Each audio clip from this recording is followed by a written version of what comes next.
უელსის სამიტის დეკლარაცია საქართველოს საშუალებას მისცემს ნატოს წევრობისთვის მზადების პროცესში მნიშვნელოვან წარმატებას მიაღწიოს. სამიტის შემაჯამებელ 113 პუნქტიან დეკლარაციაში საქართველო არაერთხელ არის ნახსენები, ხოლო 2 პუნქტი მთლიანად მას ეთმობა.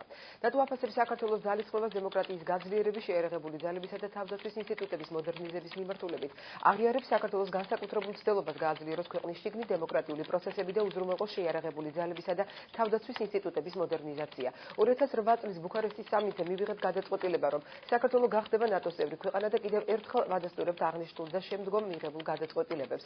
საქართველოს ურთიერთობა ალიანსთან მოიცავს ყველა საჭირო ელემენტს, რათა ქვეყანამ გააგრძელოს სვლა ნატოში ინტეგრაციისკენ. ალიანსთან თანამშრომლობის არსებითი პაკეტი დაეხმარება საქართველოს უკეთესად მოემზადოს ალიანსში გასაწევრიანებლად. ჩვენ კიდევ ერთხელ ვაცხადებთ, რომ ალიანსი მხარს უჭერს საერთაშორისო აღიარებულ საზღვრებში საქართველოს ტერიტორიულ მთლიანობასა და სუვერენიტეტს. მივესალმებით საქართველოს მიერ ევროკავშირის შუამავლობით მიღებული ცეცხლის შეწყვეტის შესახებ შეთანხმების პუნქტების სრულ დაცვას და საქართველოსადმი ნდობის აღდგენის მიზნით სხვადასხვა მიმართულებით გატარებულ ღონისძიებებს.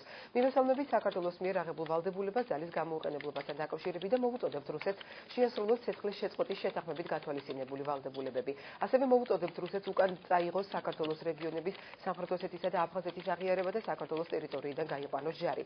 მოვუწოდებთ ჟენევის მოლაპარაკებებში ჩართულ ყველა მხარეს კონსტრუქციული როლი შეასრულოს და გააგრძელოს მჭიდრო მუშაობა ეუთოსთან, გაეროსთან და ევროკავშირთან, რათა ტერიტორიული კონფლიქტის მოგვარება საქართველოს საერთაშორისო აღიარებულ ფარგლებში მშვიდობიანი გზით განხორციელდეს, ნათქვამია დეკლარაციაში.